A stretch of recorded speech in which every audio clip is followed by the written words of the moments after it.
Alam mo ba na bawat padala mo sa Lempay ay pwede kang manalo ng iba't ibang mga papremyo? Talaga ba? Oo! At ang grand prize ay 3 lucky winners ng 2 round trip tickets pauwi sa Pilipinas! Amazing! Sa Lempay Pasko Promo, simula ngayong October 14 hanggang December 31, ay mamimigay si Lempay ng mga prizes buwan-buwan. Wow! Ano naman mga prizes?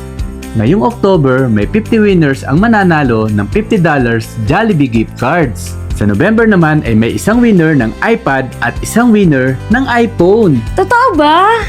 Oo naman, heto ang mas matindi. Sa December ay may mananalo ng 6 na round trip tickets pauwi sa Pilipinas. Paano ba makasali dyan? Madali lang. Gamit ang Lempay app, magpadala ka lang ng $150 o €150 sa mga mahal mo sa buhay sa Pilipinas at may isang raffle entry ka na. And the more remittance you make, the more entries para manalo ka ng mga prizes. Basta gamitin mo lang ang promo code na Herschel para may 10% cashback ka sa unang padala mo.